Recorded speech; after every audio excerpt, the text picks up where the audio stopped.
This is Hollywood.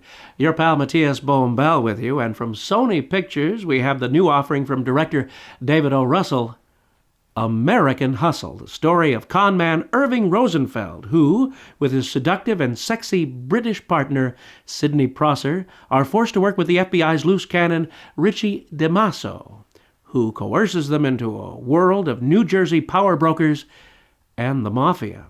This story is a fictionalization of the abscam scandal of the late 1970s, an FBI investigation of stolen property that was expanded to exposing political corruption. Irving's character is established right away as he recalls his younger days in a voiceover, which shows him helping his dad's glass business by breaking windows so his pop would get the work replacing them. This is not the first time that idea has been expressed in the movies. It had been first explored by Charlie Chaplin in The Kid way back in 1921, a silent movie, when little Jackie Coogan, later Uncle Fester in the Addams Family TV show, would bust windows so Charlie could fix them.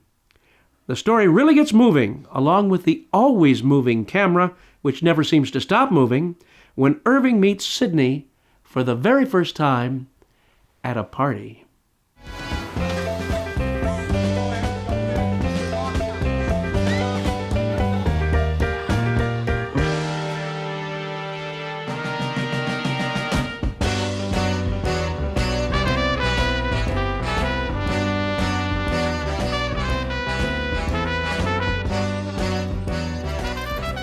Is that Duke Ellington on your bracelet?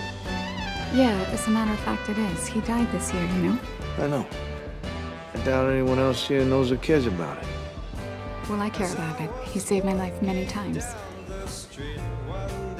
Mine too. Which one? Cheap's Blues. Cheap's Blues. Mm-hmm. Cheap's Blues. Oh, yeah. Yeah. You want to hear it? Right now? Yeah. Sure. That's Amy Adams as Sidney and Christian Bale as Irving Rosenfeld.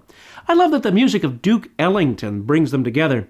After watching this, I was caught up in the euphoria of the freshness of the performances and found it a fun, enjoyable experience. I think the movie's very good. Yet after thinking about it for a few days, it seems that there are gaps in the overall assembly of the story. What was so unusual was the improvisational style of acting that was selected for the final cut. It's not like the usual movie that shoots multiple takes until it's perfect. Here there's a captured freshness in the dialogue exchange of each player in the narrative, which gives it an off-the-cuff excitement and works well to establish the relationship between the two that you just saw. I don't care for the camera's tendency to linger on the art direction and costumes, in a way to say, look how 70s we are. The lingering shots of the big cars of the era and the wide lapels of polyester would not have been seen in a film of that time. It would just be there in an unhighlighted way. Nor would the camera constantly be moving. In a way, it's like looking at the late 1970s with modern sensibilities, which is just incongruous. That said, there are great performances here by Jeremy Renner playing a Jersey politician, Carmine Polito, Louis C.K. as a nebbish FBI mid-level manager, Jack Houston, who you've probably seen in Boardwalk Empire, as a young mafioso, and elevating the whole production is a long cameo that's unbilled by the best possible actor to play a mafia don. I'll let you find out who it is when you see it, which I think you should. What is it about the con man that makes him such a favorite subject for the movies? Why do we like them so much and want to see them get away with things we know are just wrong?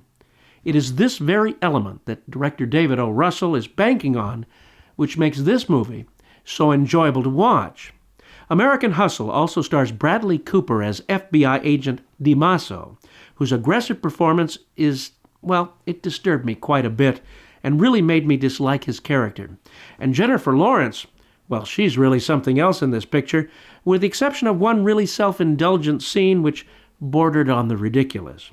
Overall, this is a great way to spend time at the movies if you like movies about con artists. This is your pal, Matías Bombal, bidding you A fond farewell.